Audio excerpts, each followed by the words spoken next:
নমস্কার, আপনারা দেখছেন চেতনা টিভি। আপনাদের সঙ্গে রয়েছে আমি স্মৃতি। ৩৫ বছর ধরে লক্ষ লক্ষ ছাত্রছাত্রীর স্বপ্ন পূরণ করে চলেছে রাইস এডুকেশন। বলা ভালো, সফল ক্যারিয়ার গঠনের সঠিক পথ, সঠিক দিশা দেখিয়ে চলেছে রাইস এডুকেশন। অলওয়েজ তাদের স্টুডেন্টসদের পাশেই রয়েছে রাইস এডুকেশন। আজ আমরা রাইস অনলাইন ক্লাসে থাকবো, কেমিস্ট্রি ক্লাসে। আমাদের সঙ্গে রয়েছেন রাইস এডুকেশনের teacher ma'am Suchismita Banerjee. Ma'am, আপনাকে স্বাগত রাইস অনলাইন ক্লাসে। আমরা কেমিস্ট্রি ক্লাসে আজকে কোন টপিকে থাকবো? আজকে আমরা কেমিস্ট্রির একটা ইম্পর্টেন্ট টপিক পড়বো, কমন গ্যাস। অনেক কটা কমন গ্যাস আমাদের পড়তে হয়, তার মধ্যে আমি দুটো কি তিনটে গ্যাস ডিসকাস করার চেষ্টা করব এই আজকের এপিসোডে। আমি চেষ্টা করব তিনটে বা দুটো গ্যাস কমপ্লিট করার। ওকে ম্যাম, তাহলে আমরা সরাসরি ক্লাসে চলে যাই এবং ক্লাসের মাঝে মাঝে স্টুডেন্টস আপনাদের জন্য যেমনটা থাকে কোয়েশ্চেন্স, টিপস এবং এরই পাশাপাশি এক্সাম হলে কিভাবে মাথা ঠান্ডা রেখে চটপট আনসার করতে হবে তার ছোটোখাটো সমস্ত বিষয় কিন্তু এই অনলাইন ক্লাসে আপনাদের জন্য থেকেই থাকে অ্যাজ ইউজুয়াল। আপনারা তো সেটা জানেনই। ম্যাম প্লিজ আমরা সরাসরি ক্লাসে চলে যাই। ওকে স্টুডেন্ট, আজকে কমন যে গ্যাসগুলো আমরা পড়ি, আমাদের কম্পিটিটিভ পরীক্ষায় মেনলি আসে কেমিস্ট্রি থেকে, এরকম 6টা-7টা কমন গ্যাস আছে। তার মধ্যে একটা হচ্ছে গিয়ে অক্সিজেন, এই গ্যাসটা আমাদের আসে পরীক্ষাতে। আর একটা যেটা আমাদের পড়তে হবে, ভেরি ভেরি ইম্পর্টেন্ট, সেটা হচ্ছে ওজোন, এটা আমাদের জানতে হবে। কার্বন ডাই অক্সাইড, এটা থেকেও বেশ কিছু প্রশ্ন আসে আমাদের পরীক্ষায়। অ্যামোনিয়া থেকে প্রশ্ন আসে। পরের যে কমন গ্যাসটা পড়বো সেটা হচ্ছে হাইড্রোজেন সালফাইড, এই গ্যাসটা থেকে প্রশ্ন আসে। পরের যে কমন গ্যাস, আর দুটো গ্যাস আমরা সাধারণত পড়ে থাকি, একটা হচ্ছে গিয়ে নাইট্রোজেন, এই গ্যাসটা থেকে কোয়েশ্চেন আসে। আর আমরা বেশ কিছু কোয়েশ্চেন হাইড্রোজেন এই কমন গ্যাসের টপিক থেকেও পেয়ে থাকি। মেনলি আমাদের এই কটা কমন গ্যাস যদি পড়ি, তাহলে আমাদের কম্পিটিটিভ ফিল্ডের জন্য কমন গ্যাস টপিকটা পুরোপুরি কমপ্লিট থাকবে। তো আজকে আমি ডিসকাশনটা শুরু করব with the topic ozone, which is very very important. Okay, চলো তাহলে আমরা আজকে শুরু করি গিয়ে ওজোন থেকে। ওজোন আমরা তো সবাই জানি, ওজোনকে আমরা রিপ্রেজেন্ট করে থাকি O3 লিখে। এই 3, এই নাম্বারটা কি ইন্ডিকেট করছে? এই 3 নাম্বারটা ইন্ডিকেট করছে ওজোনের একটা অ্যাটম, একটা মলিকিউলের মধ্যে 3টে অ্যাটম প্রেজেন্ট আছে।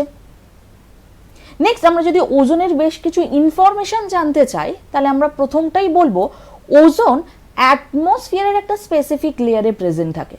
কোথায় সেটা? Ozone is present in the lower layer of stratosphere, যেখানে ওজোনের কনসেন্ট্রেশন ম্যাক্সিমাম। আর এই লোয়ার লেয়ার অফ স্ট্র্যাটোস্ফিয়ার, যেখানে ওজোনের কনসেন্ট্রেশনটা ম্যাক্সিমাম, সেই লেয়ারটাকে আমরা বলে থাকি ওজোনোস্ফিয়ার। এটা গেল গিয়ে ফার্স্ট পয়েন্ট। তাহলে ফার্স্ট আমি কি বললাম? ওজোন অ্যাটমসফিয়ারের স্পেসিফিক যে রিজিয়নে প্রেজেন্ট থাকে, মেনলি পাওয়া যায়, সেই রিজিয়নটাকে আমরা বলে থাকি গিয়ে ozonosphere. Second point, very very important, আমরা বলি ozone forms a protective covering on the surface of the earth. It acts like an umbrella. কেন? কারণ ওজোন কিনা আলট্রাভায়োলেট রেজ, ইউভি রে অ্যাবজর্ব করতে পারে। ওজোন আলট্রাভায়োলেট রে ইজ ভেরি ভেরি হার্মফুল, তো ওজোন ইউভি রে অ্যাবজর্ব করে, সেজন্য আমরা বলে থাকি ozone forms a protective covering on the surface of the earth. Third যে পয়েন্টটা আমরা পড়ব সেটা হচ্ছে ওজোন অ্যান্ড অক্সিজেন, এরা দুজনে হচ্ছে একে অপরের অ্যালোট্রপ, বা আমরা যেটা বাংলায় বলে থাকি গিয়ে রূপভেদ। অ্যালোট্রপ বা রূপভেদ বলতে কি বুঝি আমরা? হচ্ছে এরকম কিছু সার্টেন এলিমেন্ট আছে, এরকম কিছু মৌল আছে, যে এলিমেন্টগুলো ডিফারেন্ট ফর্মে এক্সিস্ট করতে পারে because of the difference of number of atoms in the molecule. মলিকিউলের মধ্যে অ্যাটমের সংখ্যা আলাদা হওয়ার জন্য, অথবা মলিকিউলের মধ্যে অ্যাটমসগুলোর ওরিয়েন্টেশন আলাদা হওয়ার জন্য একটা এলিমেন্টই ডিফারেন্ট ফর্মে এক্সিস্ট করতে পারে। আর এই ডিফারেন্ট ফর্মসগুলোকেই বলা হয় গিয়ে অ্যালোট্রপ। যেমন খুব কমন যদি অ্যালোট্রপ বলি, সেটা হয়ে যায় কার্বনের অ্যালোট্রপ। কার্বনের রূপভেদ কি কি? Graphite, diamond, fullerene, lamp black, carbon black, এগুলো সব হচ্ছে তোমার কার্বনের অ্যালোট্রপের মধ্যে পড়ছে।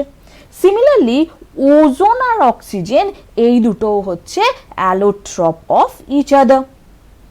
ওকে, নেক্সট বলি ওজোন আবিষ্কার হয় বা ওজোনের প্রিপারেশন, আমরা ল্যাবেতে ওজোনকে তৈরি করি কিভাবে? ওজোনকে আমরা ল্যাবে তৈরি করে থাকি, করে নিন।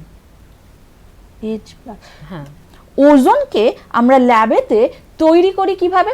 ল্যাবেতে ওজোনকে জেনারেলি তৈরি করা হয় ফ্রম অক্সিজেন।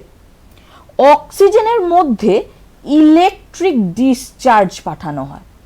এই অক্সিজেনের মধ্যে যেই আমরা ইলেকট্রিক ডিসচার্জ পাঠাই, এই ozone gets converted into oxygen gets converted into ozone. কি বললাম? অক্সিজেনের মধ্যে ইলেকট্রিক ডিসচার্জ পাঠাচ্ছি, অক্সিজেন ওজোনে কনভার্ট হচ্ছে, এবং এই রিয়াকশনটা যখন হয়, অক্সিজেন থেকে ওজোন তৈরি হয়, সেই সময় প্রচুর অ্যামাউন্টে হিট অ্যাবজর্বড হয়। যেহেতু এই রিয়াকশনের সময় হিট অ্যাবজর্বড হচ্ছে, সেই জন্য এই রিয়াকশনটাকে আমরা বলছি এন্ডোথার্মিক রিয়াকশন। দেখো, আমরা তো সবাই জানি দুটো টাইপ অফ রিয়াকশন হয়, একটা হচ্ছে এক্সোথার্মিক আর একটা হচ্ছে এন্ডো। এক্সো মানে হচ্ছে রিলিজ করা, আর এন্ডো মানে হচ্ছে অ্যাবজর্ব করা, আর থার্ম এই কথাটার মানে হচ্ছে হিট। তাহলে এন্ডোথার্মিক কি বোঝাচ্ছে? যে রিয়াকশনের সময় হিট অ্যাবজর্বড হয়, সেই রিয়াকশনগুলো হবে এন্ডোথার্মিক। আর যে রিয়াকশনের সময় হিট রিলিজড হবে, সেই রিয়াকশনসগুলোই হবে এক্সোথার্মিক। তাহলে যখন অক্সিজেন থেকে ওজোন তৈরি হয়, সেই সময় হিট অ্যাবজর্বড হচ্ছে, সেই জন্য এই রিয়াকশনটাকে আমরা বলছি গিয়ে এন্ডোথার্মিক রিয়াকশন। নেক্সট বলি, এই রিয়াকশনের সময় আমরা এই রিয়াকশনে এই যে ওজোনটা পাই, এই ওজোনটা কিন্তু 100% পিওর ওজোন হয় না। এই ওজোনটার মধ্যেই oxygen is present as impurity, oxygen impurity হিসাবে প্রেজেন্ট থাকছে। তাহলে এই ওজোনের মধ্যে যেহেতু অক্সিজেনই ইমপিউরিটি হিসাবে প্রেজেন্ট থাকে, সেই জন্য এটাকে আমরা বলে থাকি ওজোনাইজড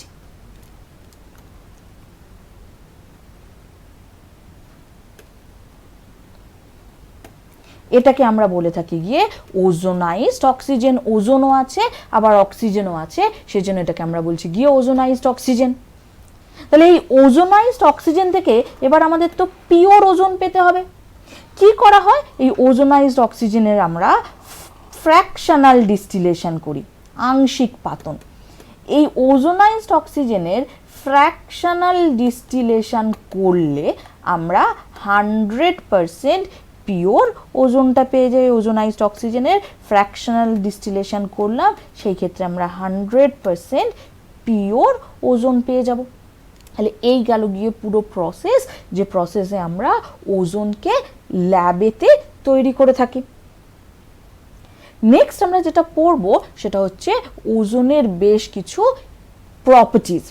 কি কি প্রপার্টি?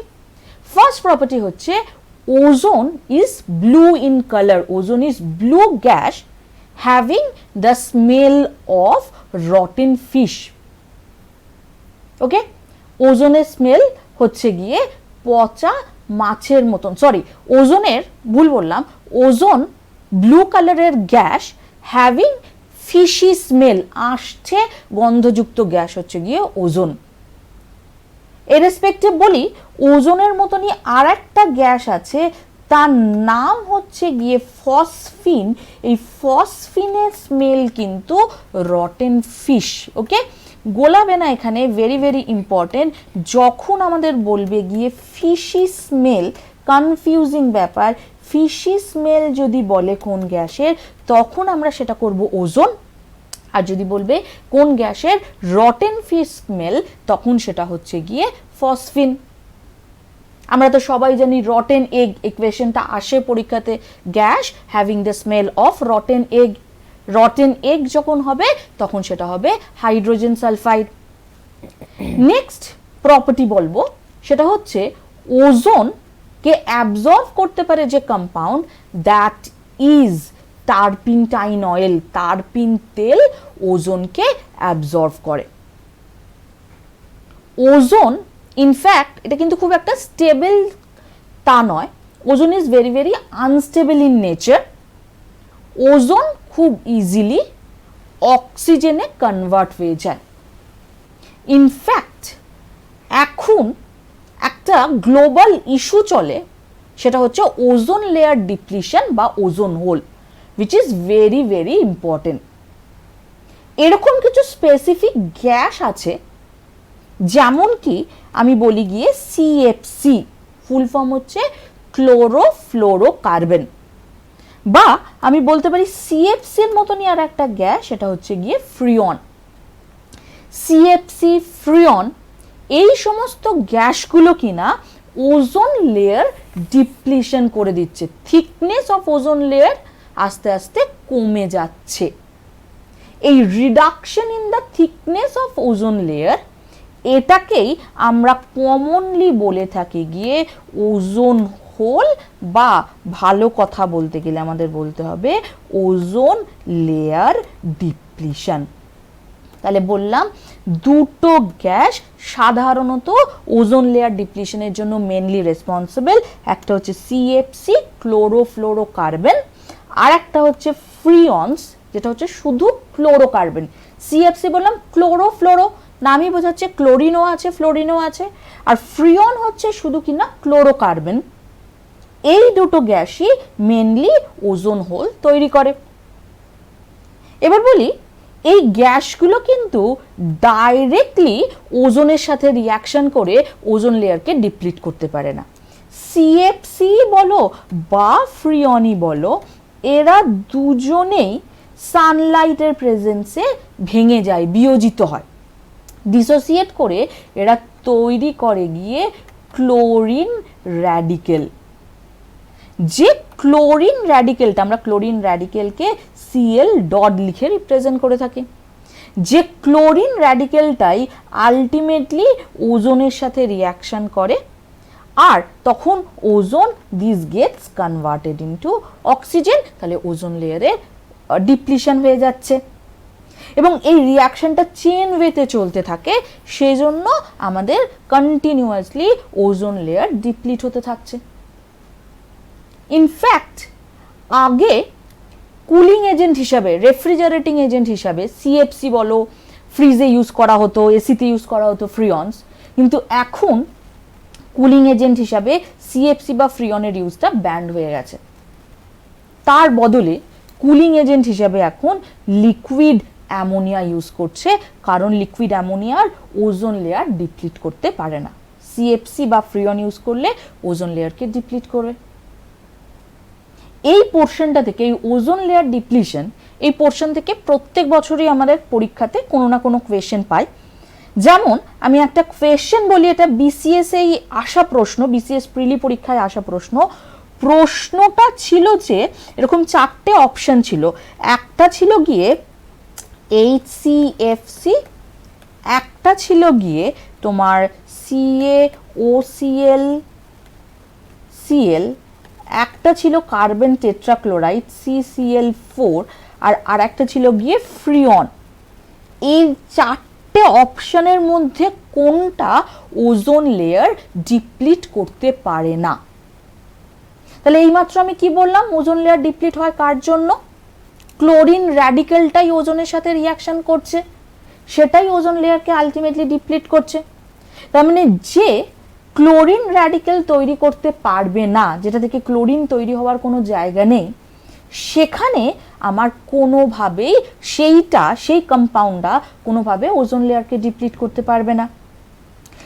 HCFC যদি বলি, এই HCFC এটার ফুল ফর্ম হচ্ছে হাইড্রোক্লোরোফ্লোরোকার্বন।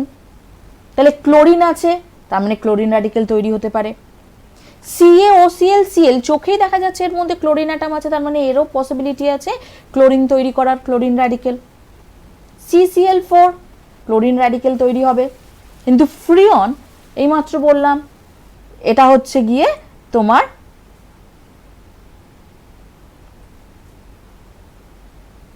ফ্রিয়ন, ও আরেকটাও অপশনে ছিল, ফ্রিয়ন ছিল, তার সাথে আরেকটা যেটা ছিল সেটা হচ্ছে গিয়ে তোমার লিকুইড অ্যামোনিয়া। এদের মধ্যে কোনটা করতে পারে না? ফ্রিয়ন থেকেও তোমার ফ্রিয়ন এটা হচ্ছে গিয়ে তোমার শুধুমাত্র ফ্লোরোকার্বন, এর মধ্যে ক্লোরোকার্বন নেই, সরি ফ্রিয়ন হচ্ছে গিয়ে ক্লোরোকার্বন, তাহলে এটার জন্য হবে, কিন্তু লিকুইড অ্যামোনিয়া এটার জন্য কোনোভাবেই ওজোন লেয়ার ডিপ্লিট হবে না। সেই জন্য আমরা লিকুইড অ্যামোনিয়াকেই এখন কুলিং এজেন্ট হিসাবে ইউজ করছি, ওজোন লেয়ারকে ডিপ্লিট করছে না। নেক্সট যেটা বলবো সেটা হচ্ছে গিয়ে ওজোনের বেশ কিছু ইম্পর্টেন্ট প্রপার্টি তো আমি ডিসকাস করলাম। আর একটা ইম্পর্টেন্ট প্রপার্টি বলি, ozone is a very very strong oxidizing agent, জারক পদার্থ। ইনফ্যাক্ট ওজোনের oxidizing property is more than that of oxygen. আর ওজোনের অক্সিডাইজিং প্রপার্টি তো অক্সিজেনের থেকে বেশি। এবং বলি এই ফ্লোরিন যখন কিনা জলের সাথে রিয়াকশন করে আন্ডার অর্ডিনারি টেম্পারেচার, ফ্লোরিন আর ওজোন এরা অর্ডিনারি টেম্পারেচারে রিয়াকশন করলেই তৈরি করে HF, অক্সিজেন আর ওজোন। তাহলে আমরা এখানে কি পেলাম? এখানে দেখো ফ্লোরিনও একটা স্ট্রং অক্সিডাইজিং এজেন্ট, জলের সাথে রিয়াকশন করে ওজোন তৈরি করতে পারছে। একমাত্র ফ্লোরিনই আছে যে কিনা নর্মাল টেম্পারেচারে জলের সাথে রিয়াকশন করে ওজোন তৈরি করতে পারে। ফ্লোরিন ছাড়া এরকম কোনো এক্সাম্পল নেই। তাহলে আগেরটা যেরকম বলেছিলাম সেটা পরীক্ষায় আসা প্রশ্ন, এই প্রশ্নটাও আসে যে which gas can release ozone from water. তাহলে সেই ক্ষেত্রে আনসারটা হবে ফ্লোরিন। ফ্লোরিন কিনা জলের সাথে রিয়াকশন করে ওজোন তৈরি করতে পারে। একদম, আমরা নেক্সট পার্টে যাবো ম্যাম, তবে একটা ছোট ব্রেক নেওয়ার সময় হয়ে গেছে। একটা বিরতির পর আমরা ফিরে আসছি আজকের কেমিস্ট্রি ক্লাসে সঙ্গে ম্যামকে নিয়ে। সঙ্গে থাকুন।